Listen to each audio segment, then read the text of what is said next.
Short note to understand IBS. 1. What is irritable bowel syndrome? Many people have digestive troubles once in a while. Irritable bowel syndrome, IBS, is different, though. What sets it apart is belly pain and diarrhea or constipation that comes back again and again. But there are no signs of damage in the gastrointestinal, GI, system.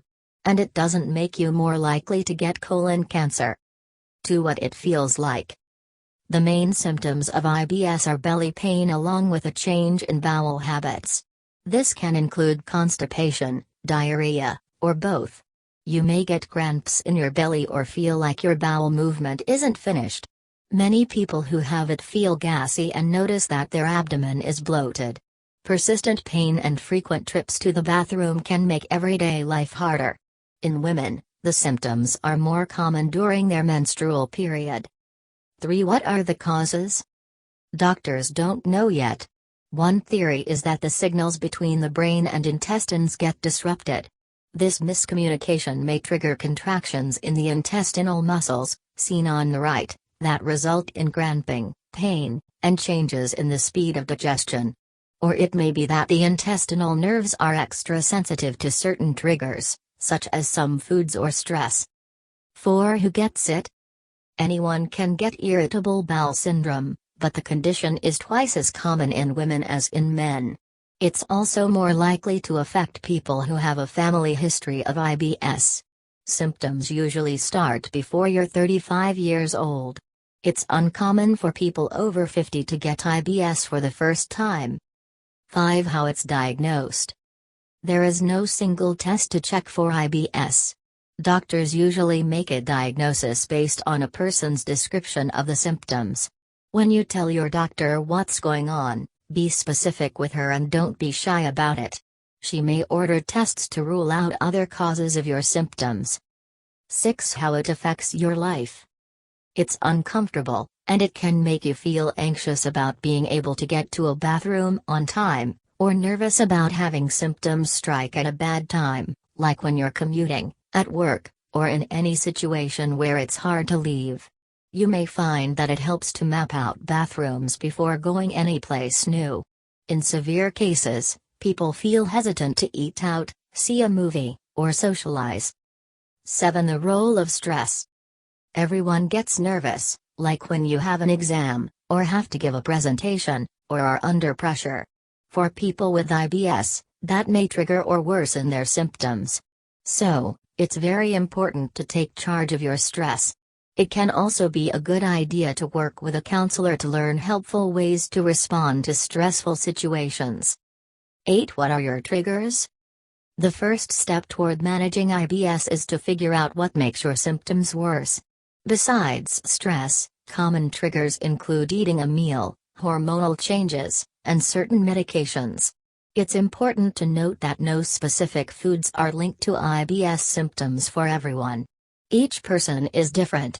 So, write down what you eat in a food diary to help you pinpoint which foods are a problem for you. 9. Should you change your diet? Your treatment plan will depend on your specific symptoms and triggers, but many people start with diet changes. It may help to eat smaller meals and foods that are lower in fat. Fiber is good if your IBS includes constipation. You may want to avoid alcohol or caffeine, and foods that make you gassy, such as beans, broccoli, Brussels sprouts, and cabbage. Also, notice if lactose, found in dairy, makes your symptoms worse. 10. Do probiotics help? These good bacteria live in your gut. There are many kinds of probiotics, and the best known is the type found in yogurt. Look for a label that says active cultures. Some studies show that certain probiotics, bifidobacteria and some probiotic combinations, may help with IBS symptoms. 11. IBS and exercise. Even though you may not feel like exercising, especially when your symptoms flare up, it's still good for you. Physical activity can help with digestion, reduce stress, and improve your mood. Go for low-impact activities at first that won't jar the digestive tract, and use the bathroom before you start. 12. Drugs that treat diarrhea. If diarrhea is one of your IBS symptoms, there are medicines to help. They include loperamide, Imodium, which slows the motion in the intestines. Your doctor may also consider prescription drugs like Eluxidilin, Viberzi, or an antibiotic called rifaximin, Xifaxan, or bile acid sequestrants, such as cholestyramine, colzivulum, and colstipol, for more help. 13 drugs for constipation. Your doctor may recommend an over-the-counter medicine that softens stool so it's easier to pass, like Docusate, a fiber supplement, such as methylcellulose or psyllium, or polyethylene glycol, PEG. If other options don't work, the drugs linaclotide, Linzess, and lubiprostone, Amitiza, boost the amount of fluid in your intestines. 14 antidepressants and antispasmodics. If a doctor prescribes antidepressants for IBS, that doesn't suggest your symptoms are all in your head or caused by depression. Antidepressants act on the chemical messengers in the digestive tract and can ward off pain and cramping. Antispasmodics may also be useful if cramping is a major symptom. Most medications have side effects, so discuss the pros and cons with your doctor.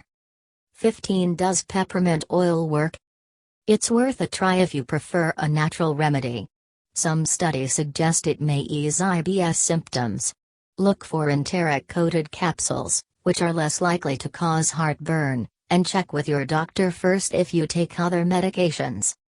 16 Psychotherapy can help. If IBS gets to you, like, if you start to feel down about it or avoid social situations because of it, you might find it helpful to talk with a counselor, at least a few times. They can help you with the stress of the condition and teach you new ways to manage your triggers and flare-ups. 17 Hypnosis. An expert will guide you through this technique, helping you learn how to relax your colon's muscles. It may help with IBS symptoms. Doctors call this gut-directed hypnotherapy. Some studies back it up, but the research isn't complete yet. 18 Biofeedback. This can teach you to recognize and change your body's response to stress. It might help you learn to relax certain muscles in your pelvic floor when you have a bowel movement, if your IBS constipation happens because you squeeze those muscles without realizing it. 19 Make time for mindfulness. Consider trying meditation, deep breathing, or other relaxation techniques. There's not a lot of research on the topic, but if it helps you manage stress, it's a good idea to give it a shot and see how you do. 20 IBS, long-term prognosis. Irritable bowel syndrome is an ongoing, chronic condition. Your symptoms may calm down for periods of time and then flare up. Keep a personal diary of food, feelings, and symptoms that can help you uncover hidden triggers when you're first diagnosed, and if IBS begins to interfere with your daily life again. Over time, the symptoms typically do not get worse. IBS is not life-threatening and does not lead to more serious conditions, such as inflammatory bowel disease or cancer.